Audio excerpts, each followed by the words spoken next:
have never believed in my town's local legend of the Dogman.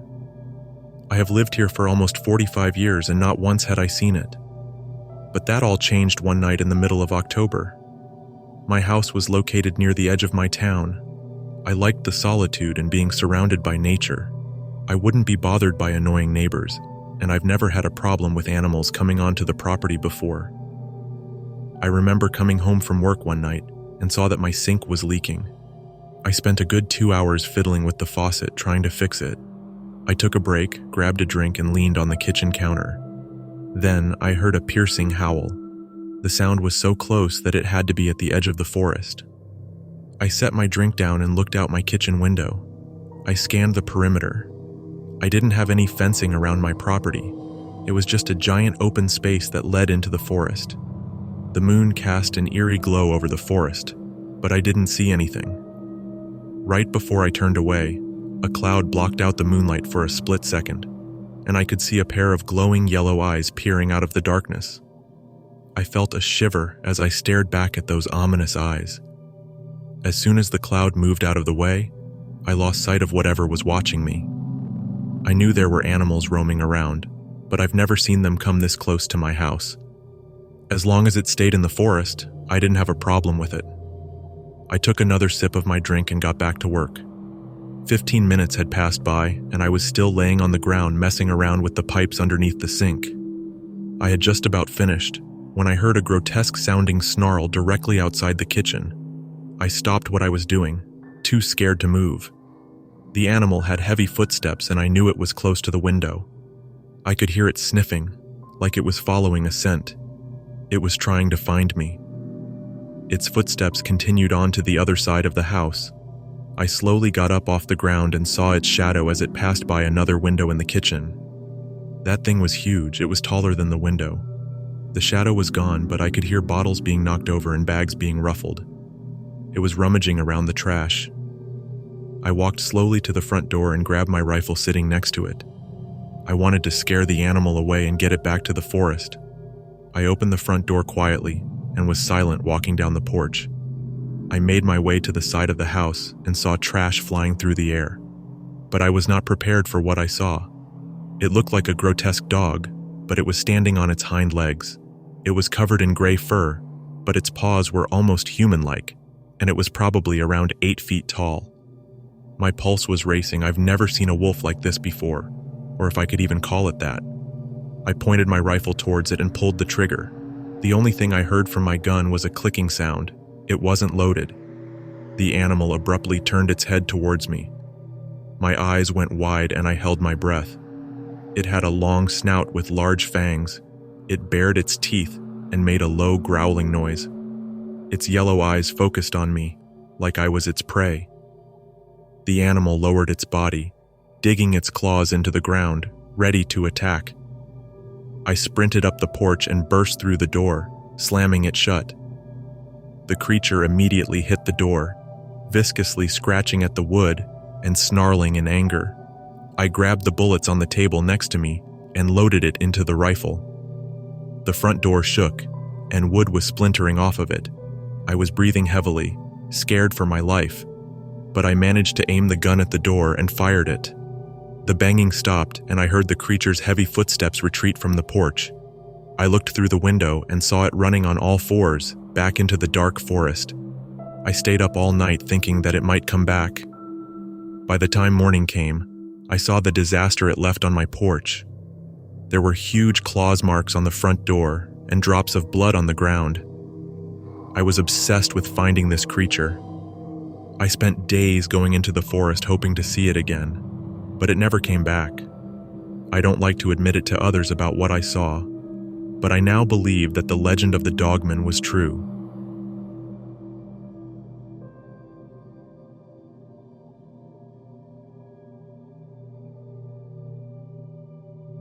I've been driving trucks for nearly 20 years and I thought I'd seen it all.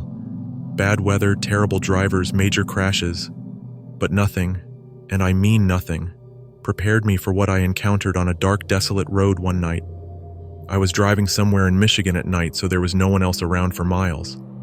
I rubbed my eyes, trying to keep myself awake, but that's when I saw a dark shape in the middle of the road. I slowed my truck to a stop and put my hazard lights on. I grabbed a flashlight from the truck and walked towards the motionless figure. It was a deer, its body mangled and twisted in a way that made my stomach churn. I'd seen roadkill before, but this was different.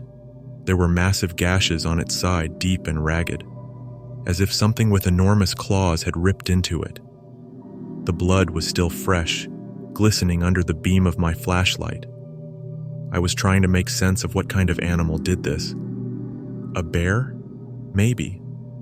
I didn't want to think about it too much. The deer was blocking the road, so I had to move it off to the side. I felt squeamish while dragging its body across the asphalt, leaving a trail of blood. But that feeling instantly went away when I heard an eerie howl echoing through the trees. I dropped the deer's legs and turned around, scanning the forest.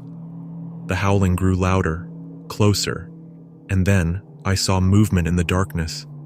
I gasped when I saw a bush rattling in front of me. I couldn't see it, but it was making huffing noises. I walked backward slowly to my truck, making sure not to make any fast movements. I reached the door and jumped into the truck, making sure the doors were locked and the windows were rolled up. The howling continued, now accompanied by rustling leaves and snapping twigs. I pressed on the gas and drove on the road again, trying not to let my anxiety get the best of me. But I couldn't help looking at the forest. There was a dark figure, running between the trees. It was keeping up the pace with my truck. Panic set in. I was watching the animal so intensely that I forgot to look at the road ahead of me. I switched my gaze forward and screamed. I almost drove the truck into a tree.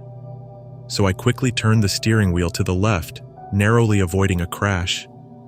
I stopped the truck, feeling my heartbeat pulse throughout my body. I took several deep breaths and was about to start driving again, when suddenly, I saw a figure emerge from the forest in my rearview mirror. I was confused at what I was seeing. It was a large dog or wolf, but it was standing on 2 feet. Its legs and torso were slim, but its chest was a little more muscular. Its arms were extremely long, almost reaching down to its knees, and it hunched over in a disturbing way, staring at me with a predatory look. For a moment, I was paralyzed with fear, unable to look away. The creature began moving towards the truck, its movements eerily smooth and fluid. I snapped my gaze to the road again and slammed the truck into gear. The tires screeched as I accelerated, my eyes flickering between the road and the mirror. The Dogman creature was running now, keeping pace with the truck, its long limbs propelling it forward with terrifying speed. It was relentless. I pushed the pedal as hard as I could, but the truck wasn't fast enough. The creature was only a few feet away now. I could see its blood-stained teeth and its ferocious gaze. For a few agonizing minutes, we stayed at that pace together. I really thought it would catch me. But then, it began to fall behind. I watched in the mirror as it slowed, eventually giving up the chase. I didn't stop for a whole hour after that, making sure it couldn't catch up. I eventually reached a truck stop and pulled over. I was shaking and sat there for a long time, processing what had happened. Was it a wolf? A large dog? A mutant? I always think about that now whenever I pass through Michigan. The memory of that night stayed with me, a constant reminder that there are things in the dark, things that I can't explain.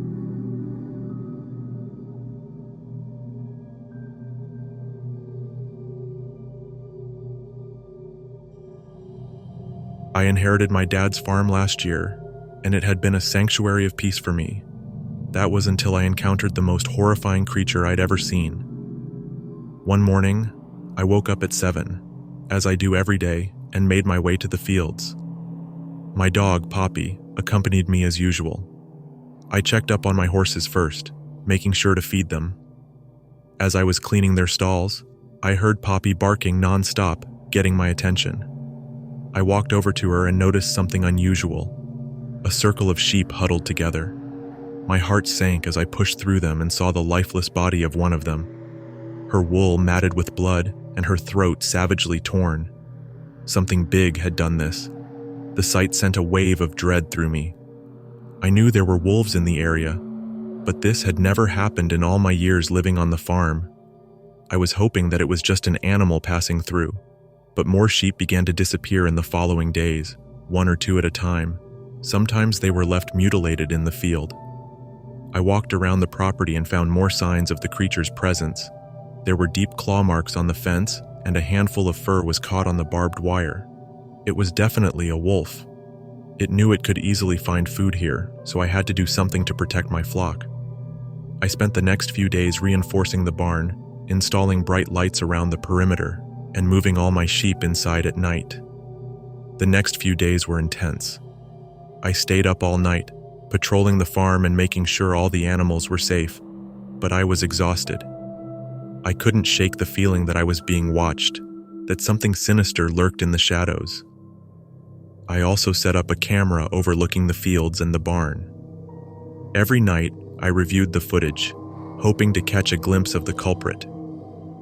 For a few nights, all I saw were shadows and the occasional movement of the sheep. But then, one night, I caught it on camera. It came in through the edge of the field, leaping over the fence. My fences were 7 feet tall, but the wolf had no trouble jumping over it. Its body was long and skinny, but I couldn't see the rest of its features. The camera I was using wasn't the best quality. I saw the wolf make its way to the barn, and the lights immediately flickered on. The animal froze for a second, but it kept moving forward. The lights didn't deter it. The wolf disappeared from the camera, but I knew it was still around. I grabbed my shotgun and whistled at Poppy to follow me. The animals in the barn were making loud noises, sensing that the wolf was near. Poppy turned towards the back of the barn and let out a low growl. I heard loud banging noises at the back of the barn, and then I saw it. The beast was massive, easily standing over 6 feet tall on all fours, but it stood up on 2 feet, making it unnaturally tall.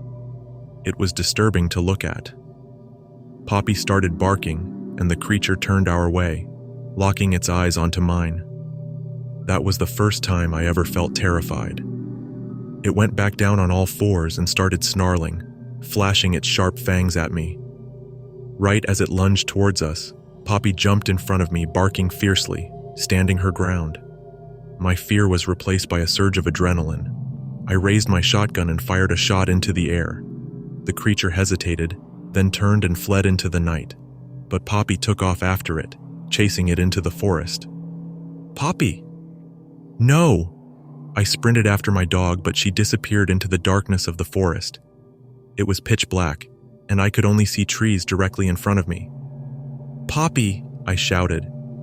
I breathed heavily and looked around. I heard her barking to my left and sprinted in that direction. I couldn't stomach the idea of her getting hurt. I tripped over branches and twisted my ankle, racing to get to her. I then saw her a few feet away from me, circling the wolf-like creature. It swung its long arms at her, but she was too fast, dodging the hit. I lifted my gun up and shot the wolf. It made an agonizing screeching sound and limped off in the forest. "Poppy, stay!" I shouted at her.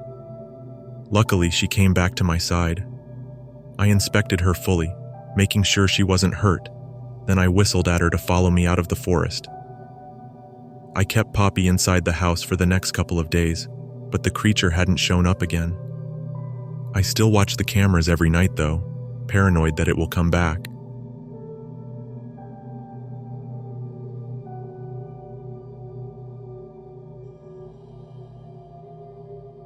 I had always loved camping, but I didn't know that my most recent experience would be my last. My friend Dean and I grew up around nature, and we went camping practically every weekend as teenagers. Now that we're in our 30s, we don't do that very often anymore, but we set aside plans to camp this weekend. We had packed the car with all our gear and set off early in the morning. By the time we reached the forest, the sun was already beginning to set. I double-checked our supplies, making sure we had food and a flare gun, just in case we ever got lost. We had about 1 hour before sundown to find a good place to set up for the night. As we walked, the forest seemed to envelop us. I missed the sounds of birds and rustling leaves. The towering trees and the beauty of our surroundings were breathtaking. But as we ventured deeper, something caught my eye. "Hey, Dean, look at this," I called out, pointing to a tree trunk. There was a deep, jagged claw mark on the side of a tree. "What do you think did that?" Jake said nervously. "Maybe a bear," I replied. But we both knew bears didn't typically claw trees in this manner. We continued walking and saw more claw marks on several other trees. It was starting to feel uneasy. Then, I saw something that sent shivers down my spine. There was a cave tucked in the back of the forest. It was dark and ominous. Near the entrance of the cave, a trail of blood led inside, and scattered around were bones. Some still had pieces of flesh and fur on them. "Let's get out of here," Dean whispered, his voice trembling. I nodded, and we quickly moved past the cave, wanting to put as much distance between ourselves and the gruesome scene we stumbled upon. Eventually, we found a clearing that seemed perfect for our camp. It was surrounded by tall trees and had enough space for our tent and a fire pit. As darkness fell, we built a fire and sat around it, trying to recapture some of our earlier excitement. We shared stories and jokes while we ate, but suddenly, we heard the crunching of leaves nearby. Both of us froze, our eyes straining to see into the darkness. "Did you hear that?" Dean whispered. "Yeah," I replied, my voice barely audible. The sound was faint at first but grew louder, as if something was circling us.